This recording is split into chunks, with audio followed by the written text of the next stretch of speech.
Howdy folks, my name's Don and I'd like to welcome you to yet another training session related to the Homeless Management Information System. In this video we're going to look at some very important topics. We're going to review the entry-exit topic of how to put a client into one of our programs, and then we're going to add to that something called a service transaction. So there are many projects in our continuum of care that use this process. So if you are in a street outreach agency, any sort of program that is providing housing along with services, this video is for you. So the process is going to go like this today. We're going to first put them into a project. So we'll use an entry process. And that'll be a review for many of you. And then we're going to provide a service while they're in that project.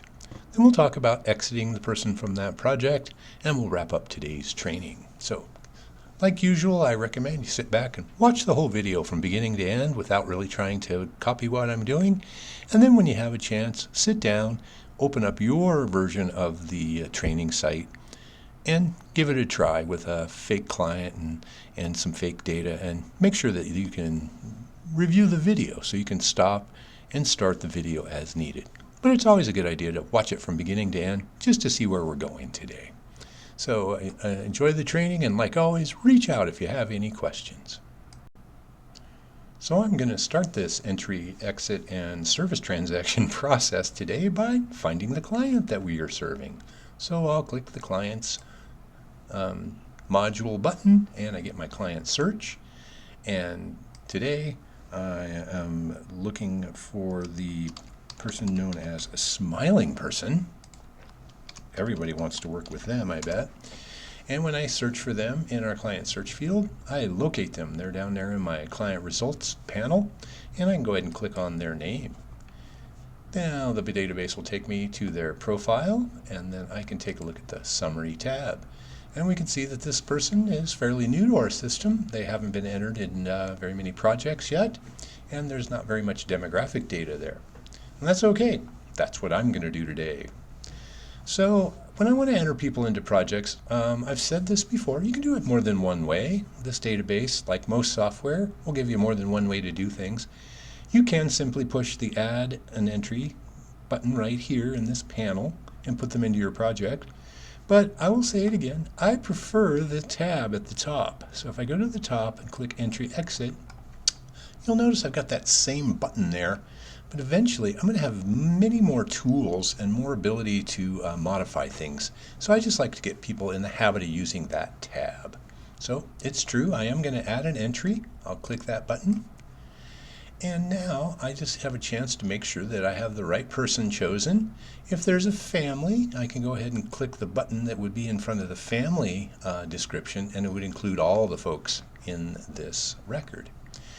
Now my provider right now is not my agency, and that's important to remember. The agency is kind of like the roof on all these services. There's no data that gets put in at the roof.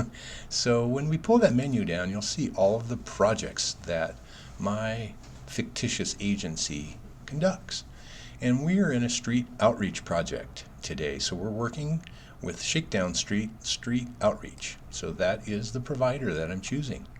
The type in this case is going to be HUD, and that's a very common data type for most of our projects. Keep in mind there are some RI projects and some VA projects in our continuum of care. Just reach out to your supervisor or your HMIS staff and make sure that you're putting in the right type. Now the computer has pulled today's date for the project start date, but I can also go in and modify that if I need to. So if I'm catching up on documentation or something, I can change that.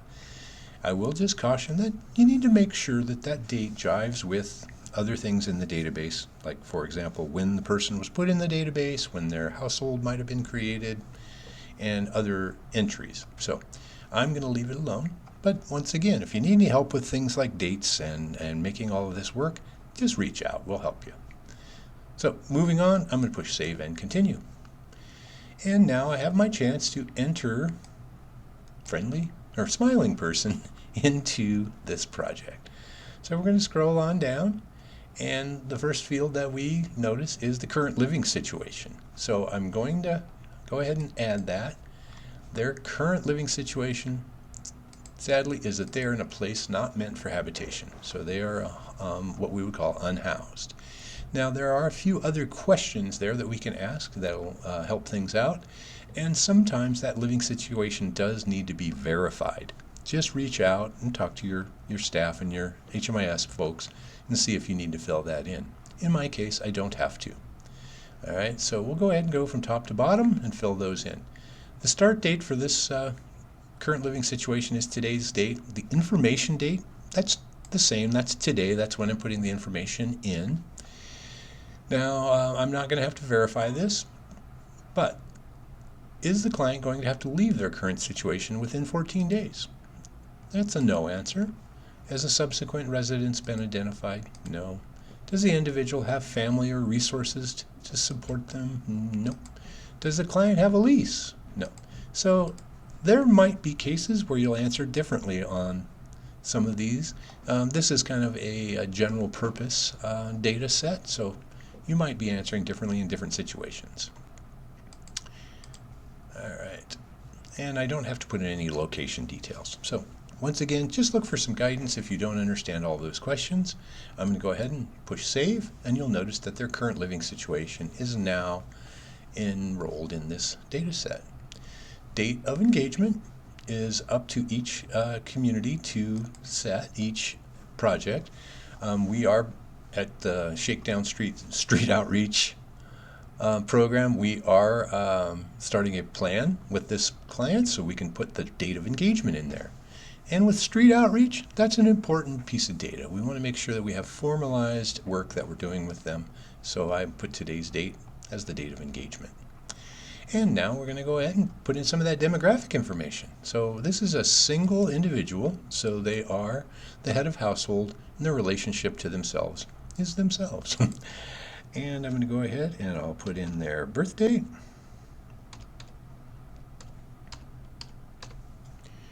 I'm going to describe that data. So I'm putting my data quality descriptor in there. That is a full date of birth. This person prefers not to answer questions about their race or ethnicity, and they prefer not to answer questions about their gender. Okay, now coming next are the HUD verification tables. And so we see HUD verification tables in lots of projects, and we're going to go ahead and complete those next. This next set of data will be found on practically every assessment on every program in our HMIS. They are known as the HUD verification tables, and they are a way for us to track the quality of life of our clients while they're in our care. So we're going to measure a few characteristics at the beginning of their stay on entry. So we'll look at disabilities, health insurance, monthly income, and what they call non-cash benefits. We're going to measure those and record some information about those when they enter our project and then when they exit our project. And what we're looking for is, are there any changes in that quality of life while they're under our care? And be aware that if they're with us for a short time, maybe even overnight, that's probably not going to change. But if they're in a long-term project or program, we want to measure those things. And sometimes if people are with us for an extremely long time, we'll even do a measurement in between the entry and the exits. That's known as an interim review. So there's lots to cover when we talk about HUD verification tables. So sit back and watch this whole section. I'm going to do all 4 charts, and we'll talk about how to do a chart for a brand new client in our system and how to double check a chart for someone who's already been in our system for a while. We'll start this part of the work by looking at the structure of these data sets. You'll notice right now that there's no data in these ones at all. That means that this client is brand new in our system, and this part of an assessment has never been done for them. So the first time is pretty important that we put things in there accurately. But you'll also learn on your job that we're going to have to take a look at these for every client. Many clients we'll work with will have already been in our system, and an assessment will have already been done, so there'll be data here. And it's our job to check it to make sure that it's accurate. It's important because we are taking a snapshot of this person's quality of life based on the date we're entering them into our project. So in this tutorial, I'm putting them in on February 20th. And so it's important that we know what condition this person was in, what kind of resources did they have on that exact day. So the database will keep track of things from that moment on. And so it will measure how their quality of life changes while they're with us until they exit from this program. So on this particular day, February 20th, my client has reported that they have a disabling condition. So I'm going to answer yes to that question. You'll notice there's other options there. It could be a yes or a no. Now we also have the opportunity for the client to say they don't know the answer to their question or they prefer not to answer. Now they have the prerogative to do that, but it's important that we try to capture that information, and we need to express to them that it's helpful in providing them services, particularly if they're going to go looking for services that prioritize people with disabilities. So it's important to capture that information here so that it shows up in reports and opportunities for referrals. There is that option, data not collected, and everyone knows we're not going to use that option because that tells HUD and everyone else that we didn't bother to collect that data. So back to my client, they do have a physical disability, so I'm going to answer yes.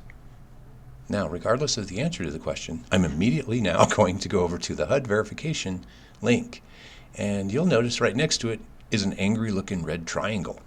And that is an alert telling us this chart is not completed and it doesn't jive with the question. So I'm going to click that link and you'll notice it opens up a handy chart for me. I have all of the different disability types recognized by HUD and most granting agencies, and answers whether that person does indeed have that disability.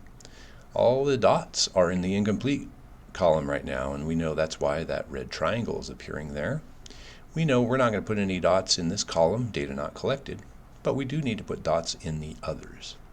So we're going to choose those. My client has told me they have a physical disability, and when I click one of them, another window pops up, and it's the database giving us a chance to describe that disability. Well, I'm not going to. We don't usually gather private information like that because of the visibility on our database. Everyone can see into this record that has access to our database, and that's just too much private information. So we're not going to make any notes there. You can leave all that the way it is and just push save, and you'll notice a pencil shows up over there, and that answer has been marked as yes. Now the answer is no to all the rest of these, so I'm going to go ahead and click all of those.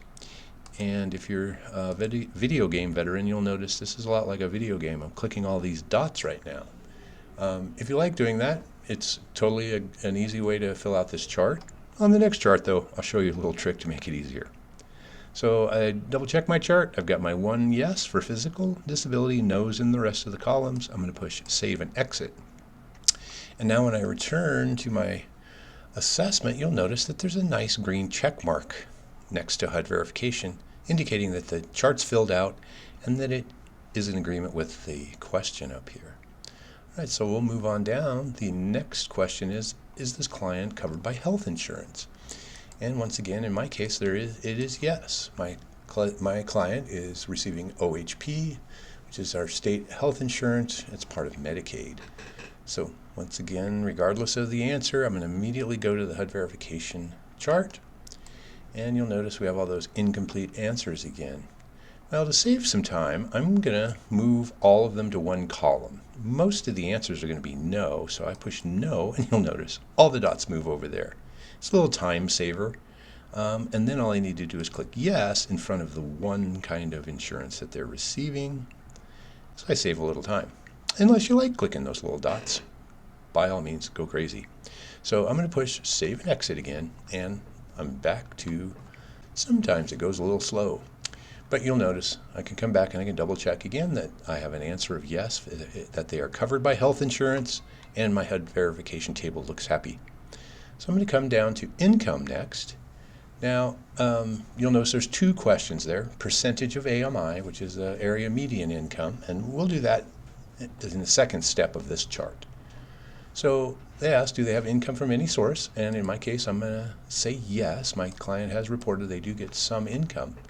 But remember, regardless of the answer, I immediately go to the HUD verification table. And if they didn't have any income, I would just push no, and all of those would go to no, and I'd be done. My client does get a little earned income. So I'm going to use that same trick. I'm going to move all those to no's, and I find the section for earned income. I'm going to push yes. Now, once again, a little menu will pop up asking us to describe that.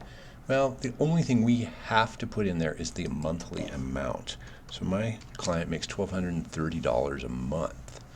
Now we need that amount in there to calculate area median income. The rest of this you can just leave blank. Once again, too much information in a big database, not a good thing. So I'm just going to put the amount. After I push save and exit, I return to my chart, and you'll notice that we've got a yes answer for income, and the green check mark is there indicating that the chart's been filled out. Now I can have the database do a quick calculation for me if I click this button that says view gross income, and that's $14,760 a year. Now it's nice to know that, because the second question up here that we need to work on now is the percentage of area median income. Now that's based on your community, and they have different amounts for different family sizes. So reach out to the staff at your agency and figure out how you do that calculation. But it is very likely most of our clients are going to be at 30% or less, but it is important because it does distinguish people for their eligibility in certain programs. Now my client is at 30% or less. So I'm done with that chart. I'm ready to move on. The next one is non-cash benefits. And so this client does get a non-cash benefit known as SNAP, which is also food stamps. So I'm going to say yes. And when I click the HUD verification table, you'll notice that there's a variety of options there. TANF, a couple different TANF sources, and SNAP, formerly known as food stamps. So I'm going to use my same trick I've been using. I'm going to push all the dots to no and click the one yes dot in front of SNAP. Now we don't ask the amount they get. It's just important that we track whether they get those different services or not. And I come back, and you'll notice there's a nice green check mark next to the HUD verification table. So now all 4 tables are done, and I can move on to the other parts of my assessment. In that example, we had a pretty easy job in front of us because the client was new to our database, and all I had to do was complete those charts for the first time. Now, I did promise you that many times you're going to open up an assessment, and you're going to notice the charts look like this. Now, there's already data put in there. Well, that data was pulled in to your new record. That's the phrase we like to say. And pulled in means that someone else in our database, at another agency maybe, entered this person into a project.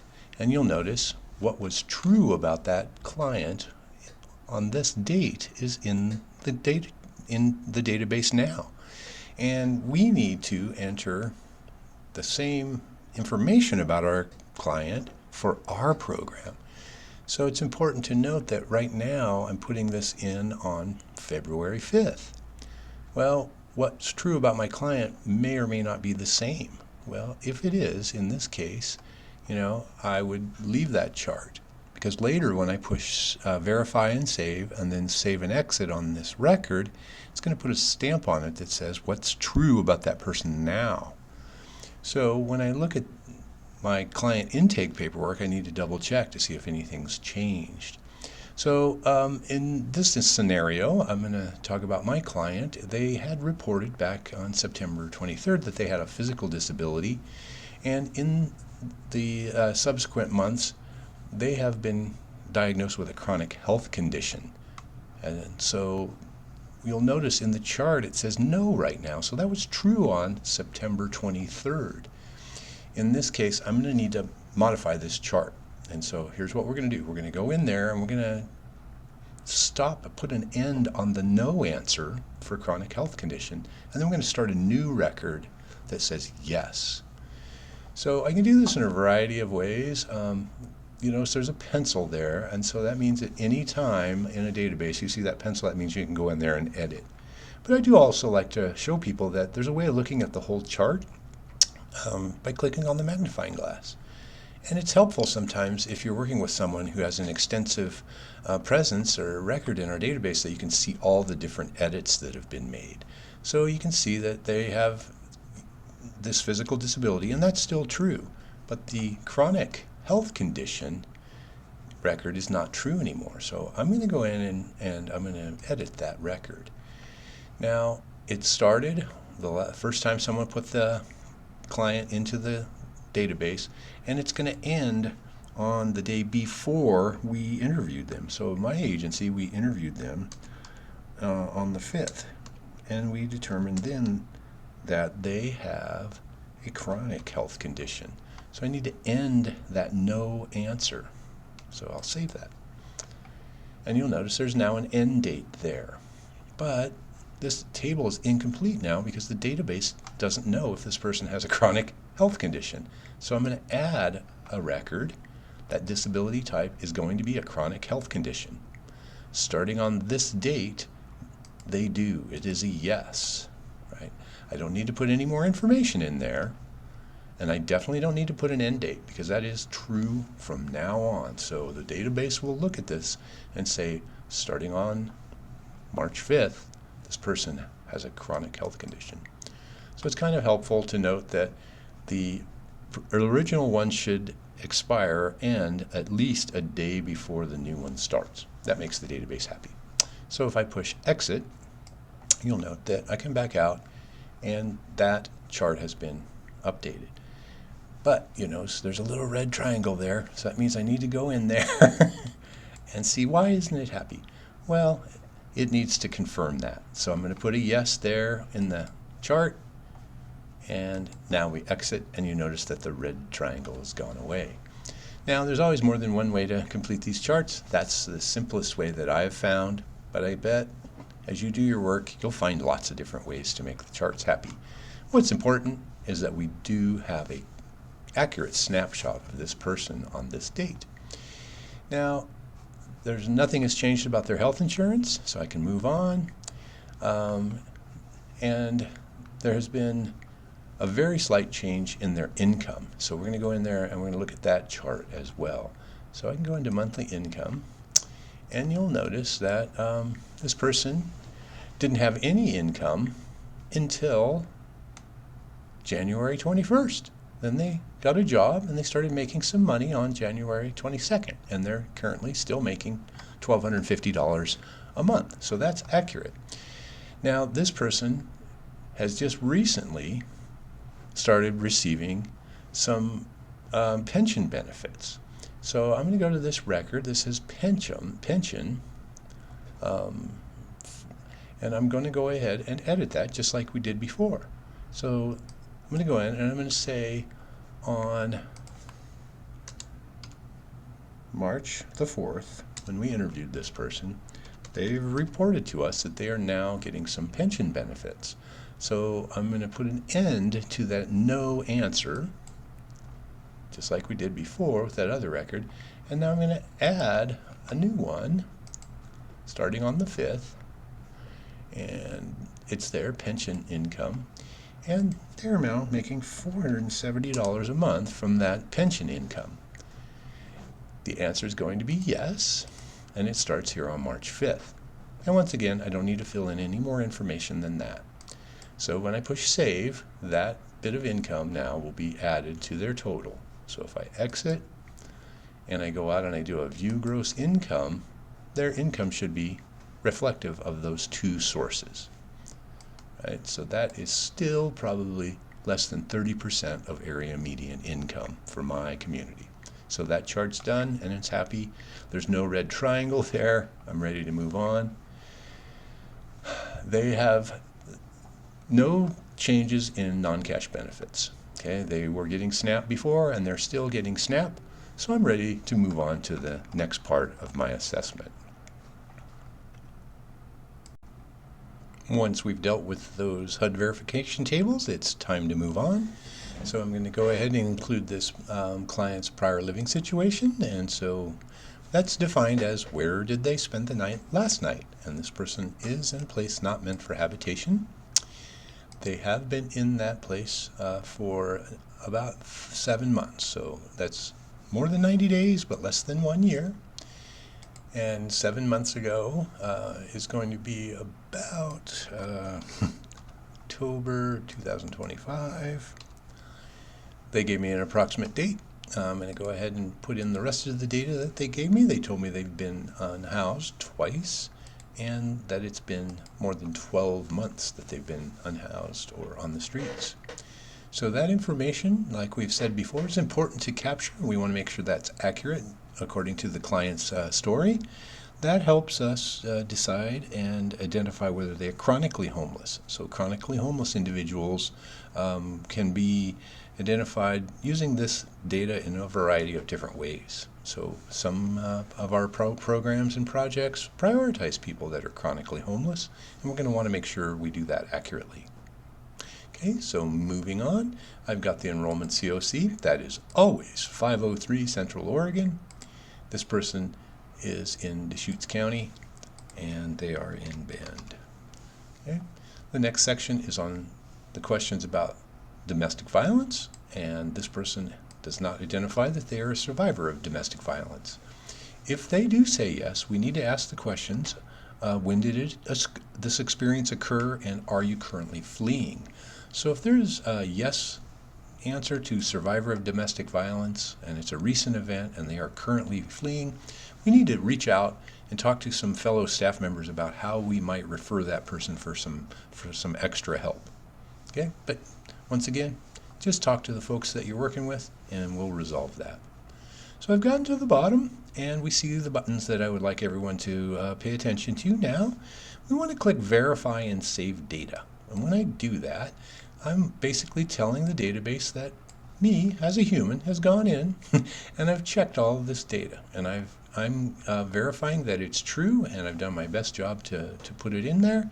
And after I do that, I can push Save and Exit.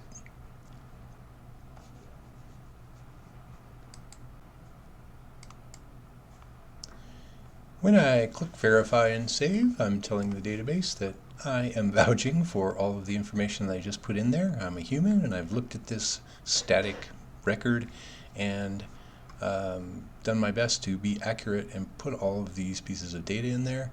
And just to remind you, those little rectangles are green now, showing that that is fresh information.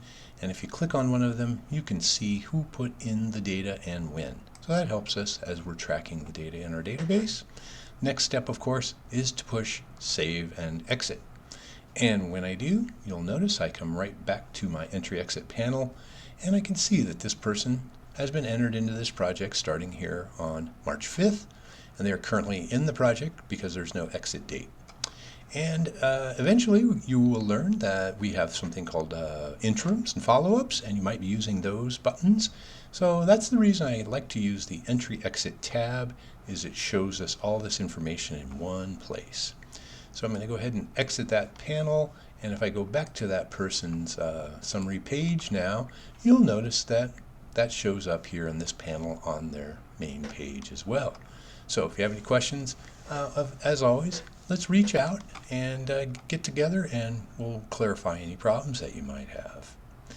Next step, of course, would be to add any services that the client is going to be receiving while they're in our care. Now that my client, Smiling Person, has been entered into our street outreach project, it's okay to start chronicling the services that we might provide. So service transactions are very important, and many agencies receive grants to provide services. And the important aspect of this work to remember is they have to be in the project first before the services will count towards any grant reporting or any other outcomes that we look for. So my client is enrolled into our Shakedown Street Outreach project. Now I can add services. So like always, there's multiple ways to do this. There is an Add Service button right here in the Services panel, and you could click that. But there's also a tab up here everyone should know about called Service Transactions. So if you click there, you'll notice there's a bunch of other tabs. We can add view shelters if they are in any shelter stays here that we provided, and we can also add services here. There's some other buttons that we don't generally use too much, but sometimes we view the entire service history or look at their shelter stays. Now, something to keep in mind about the WellSky HMIS is that it is a one-size-fits-all solution for lots of different agencies and big continuums of care. Sometimes in street outreach and service transactions, they will define a need that a person has first and then provide the service, and then those two things actually get connected. But in the Central Oregon continuum of care, we generally just add the service. We provide the service, and then the database automatically makes the need. The database knows if we provided a service that the need must have been there. So I can click Add Service right here, and you'll notice I'm going to get the Add Service windows now. So I'm adding a service. I want to make sure, like always, that the person I'm providing the service for is the client clicked here. And now I need to detail the service provider. Just like with entry-exits, no services are entered at the agency level. They are always entered at the project level. So I'm going to pick my Shakedown Street Outreach project. Here's the person that's creating it, Casey Managerino. And now we have a start date for our service.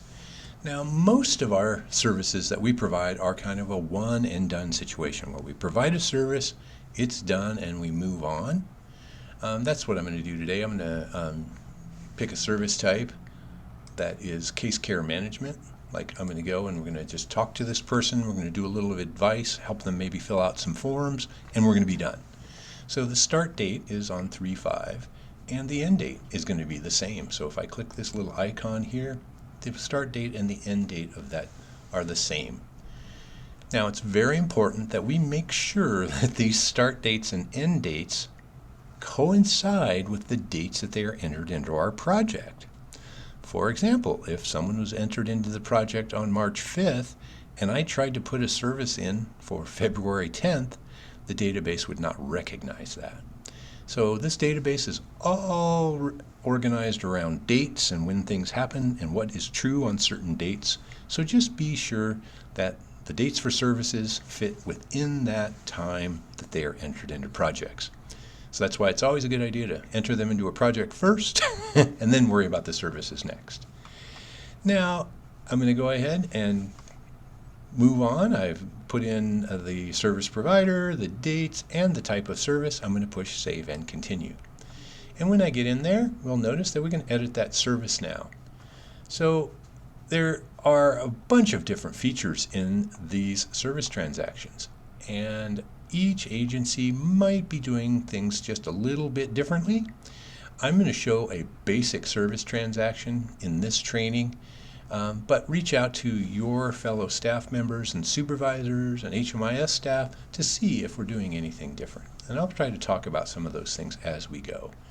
So in this case, the service notes is a great place to talk about the service. So I'm going to put that we helped client complete the coordinated entry assessment and the heat. So coordinated entry and the heat is a vulnerability assessment, so that's a very typical thing we might do for case management. We've encountered this person, they are unhoused, and one of the important steps for getting them housed is that they need to be in the coordinated entry system. So that is a perfect example of some service that I might do for them. So I'm going to move on down. Sometimes if we're providing money or objects or materials, we can keep track of the number of the units and how much they cost there. Sometimes we even have a very sophisticated accounting process that happens where we could apply certain funds for a service.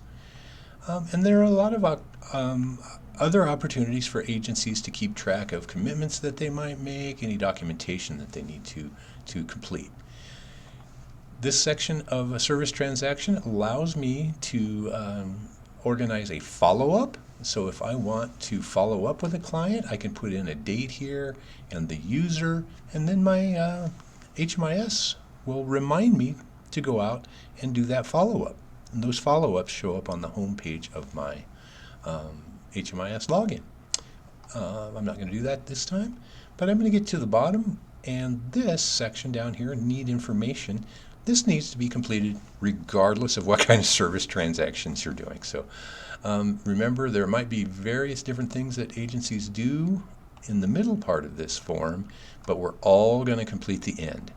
So this particular service is closed because the outcome was that was fully met. You know, we needed to do some paperwork, we had a meeting with this person, we did case care management, that need is done, it's closed, it was fully met. I'm now going to save and exit. Okay, and you'll notice that that service shows up here in the service panel now, and I can exit, and I'm going to go back to that person's summary tab, and you'll notice that in services now they have that added. Now, for the sake of a review, I would like to show the second way of doing this process. I'm going to add a service where we're going to provide some drinking water for that person. So I can also start, like I said, right here in this panel. So this is another way to do it. I'm going to add a service. Just like I did before, I'm going to check the person that's getting the service. I'm going to define the service provider. I'm going to put in the end date. This is a one and done service type as well. And I'm getting some drinking water for this person. So you'll notice that our street outreach has the ability to give people some water, some food, and some heating assistance. Sometimes it's propane. So no matter what the service is, it can be added to the record. Now, on a side note, if you're working at an agency and you don't see the service in this menu, you can look it up. So I will just give you a brief tour of that. If I'm creating a service and I don't know if it's not in my menu, I want to go search for it, I can push look up, and then I can search for it in here. So if we're doing a clothing donation, I can do a search for clothing donation. I can select that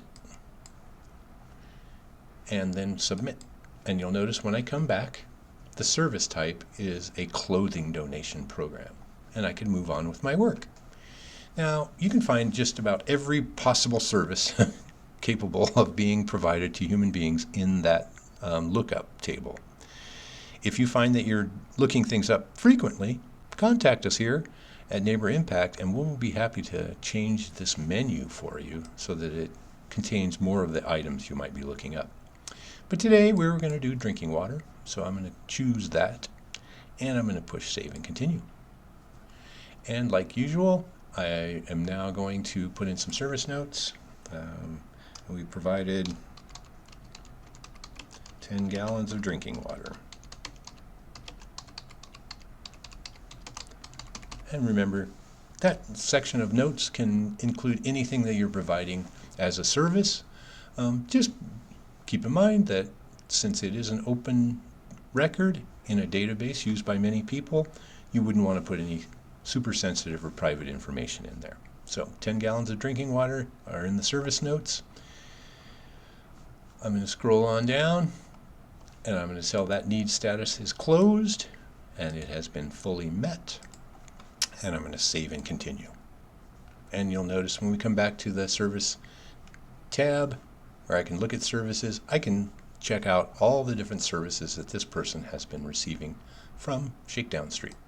Okay, and so back here to client information, you can see that that is starting to fill in, and you'll notice if you look at client records, if they've been receiving lots of services, they'll be detailed right here on the home page.